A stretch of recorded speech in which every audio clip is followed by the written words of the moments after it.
मिथ्यात्व एक बड़ी भारी भूल चल रही है। वो भूल है मिथ्यात्व, वो छूटा नहीं। छूटता भी कैसे? जैन धर्म में आने के बाद भी बहुत से लोग तो ऐसे भी हैं जिनको पूरा मालूम भी नहीं है कि यह मिथ्यात्व क्या चीज है, क्या बला है। विचार करें, इसके दो भेद हैं, पहला अगृहित, दूसरा गृहीत। अनादिकाल से अगृहित तो चला ही आ रहा है, पर को स्वमान्य रूप।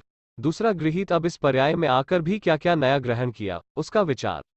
कुगुरु, कुदेव तथा कुधर्म का त्याग पूर्ण होना ही चाहिए, चाहे कैसी भी परिस्थिति हो। अन्य देव देवियों को पूजना तथा भैरव, भवानी, पद्मावती, यक्ष, क्षेत्रपाल इत्यादि का तथा और भी जैसे इंद्र, लोकपाल, ब्रह्मा, राम, कृष्ण, महादेव, बुद्ध, खुदा, पीर पैगंबर, हनुमान, देवी दहाड़ी, सती, शीतला, चौथ, गंगोर, होली इत्यादि, सूर्य, चंद्रमा, ग्रह, पितरी, व्यंतर, गाय, सर्प, जल, अग्नि, वृक्ष इत्यादि, शास्त्र, दवात, बर्तन इत्यादि हैं, उनको अन्यथा प्रदान करके पूछते हैं, अपना कार्य पूरा होना मानते हैं, परंतु वे कार्य सिद्ध होने के कारण है नहीं, उल्टा घोर कर्म बंद करके संसार परिभ्रमण का कारण गृहीत मिथ्यात्व है।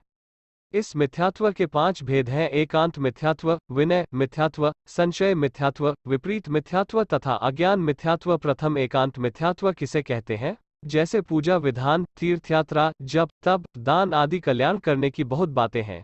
किसी एक बात को पकड़कर बैठ जाना तथा उसी में अपने को धर्मात्मा मानना तथा राग, द्वेष, क्रोध, मान, माया, लोभ, हिंसा, झूठ, चोरी, कुशील, परिग्रह तथा 5 इंद्रियों का विषय सेवन जो जरूरी छोड़ने की बात है, उन पर ध्यान ही नहीं देना, बल्कि और बढ़ा लेना। विषयों की लोलुपता कैसी हो रही है, इस पर ध्यान नहीं देना। स्वाध्याय का तो विचार ही नहीं, इसकी जगह आजकल टीवी ने ले ली है, जिसमें 5 पाप हर क्षण होता ही रहता है। शर्म लिहाज की तो बात ही खत्म है। बाप, बेटा, माँ, बेटी, बहन, पत्नी सब साथ बैठकर देखते हैं। वाह रे पंचम काल! इस काल में ऐसे ही जीव पैदा हुए हैं। इसमें सब जीव मिथ्यादृष्टि ही जन्म लेते हैं, सम्यक दृष्टि तो जन्म ही नहीं लेता। इसमें भी 608 जीव 6 माह 8 समय में मोक्ष जाते रहते हैं, जाएंगे निगोद से निकलकर, तथा 123 जीव ऐसे भी हैं जो मिथ्यत्व छोड़ने का उपाय करते हुए 21,000 वर्ष में 61 जीव तो महावीर स्वामी के मोक्ष जाने के बाद 3,000 वर्ष तक, फिर इसी क्रम में 3,000 वर्ष बाद 31, 16, 8, 4, 2, 1 कुल 123 जीव विदेह क्षेत्र में जाकर वहां से मोक्ष प्राप्त करके अनंत सुखी हो जाएंगे। काश हमारा भी नाम इस लिस्ट में होता तो कितना बढ़िया हो जाता। नाम तो हो जाता, कोई बड़ी बात तो नहीं होती। यदि सच्चे हृदय से मोक्ष को जाने की अभिलाषा होती, तब संसार के सुखों की रुचि छूटे, तो जन्म मरण का दुख लगे, तब हो सकता है। असंभव नहीं है, पूरा जोर लगाए तो। दूसरा, विनय मिथ्यात्व क्या है? वैसे तो विनय के बहुत भेद है, विनय भावना भी है, तब भी है। प्रथम तो विनय सबसे पहले सच्चे देव, शास्त्र, गुरु की, बाद में व्यवहार में भाषा बिना गुरु की। इनमें पहले देव की बात करते हैं। साक्षात देव तो अभी विदेह क्षेत्र में सीमंधर आदि 20 तीर्थंकर तो हमेशा मौजूद रहते हैं। 19 नहीं होते, पूरे 20 रहते हैं। उनकी भेंट तो हमें दुर्लभ ही है। बाकी स्थापना निक्षेप से जो पूर्वजों ने मंदिरों में प्रतिष्ठा करवा के स्थापना कराई है, वे जिन प्रतिमा जिन सारखी ही हैं, वंदना पूजा करने योग्य हैं।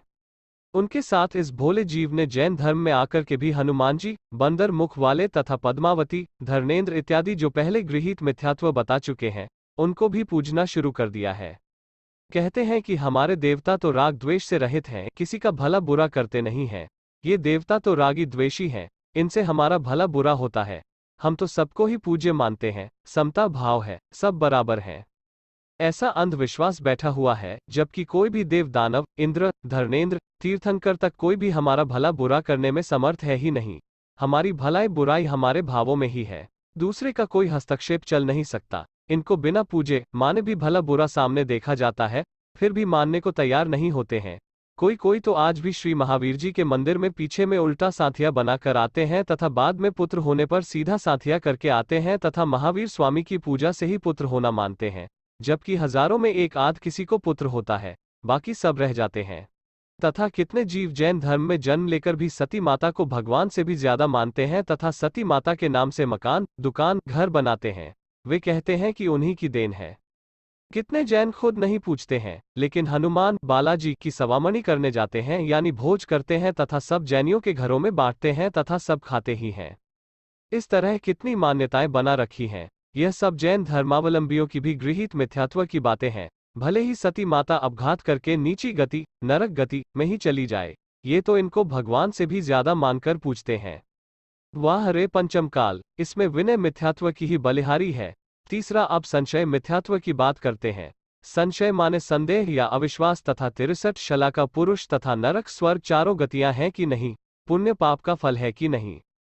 तो कहते हैं कि भाई किसने देखा, नरक स्वर्ग तो शास्त्रों में तो लिखा है, लेकिन बिना देखे विश्वास कैसे आए। यहाँ तो यह प्रत्यक्ष देखते हैं कि एक कसाई तो हजारों बकरा काटते हुए, मांस खाते हुए भी मौज मस्ती कर रहा है, और हमें धर्म करते हुए, पूजा पाठ करते हुए बरसों बीत चुके, फिर भी हालत में कोई सुधार नहीं देख रहे हैं। कैसे विश्वास किया जाए। किसी भाग्यवान को भरोसा हो तो, हमें तो भरोसा नहीं है।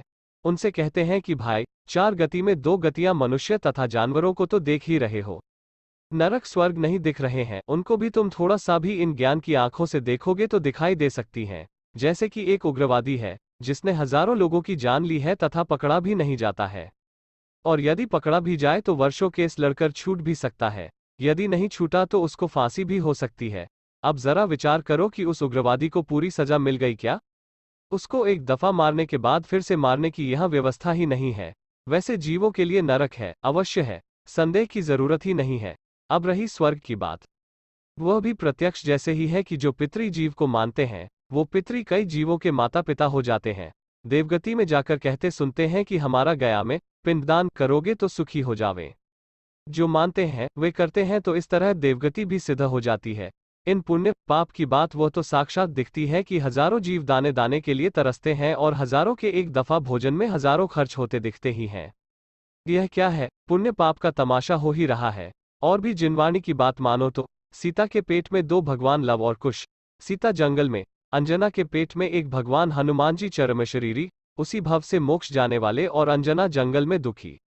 पार्श्वनाथ स्वामी पर उपसर्ग, चक्रवर्ती को 700 वर्षों तक कोढ़ होना, आदिनाथ जी को 6 माह तक आहार नहीं मिलना, चक्रवर्ती का मान भंग, कृष्ण जी नरक में, बेटा प्रद्युम्न मोक्ष में, उनके भाई बलभद्र स्वर्ग में, और भी रामचंद्र जी मोक्ष में, सीता स्वर्ग में, लक्ष्मण नरक 9 गति में।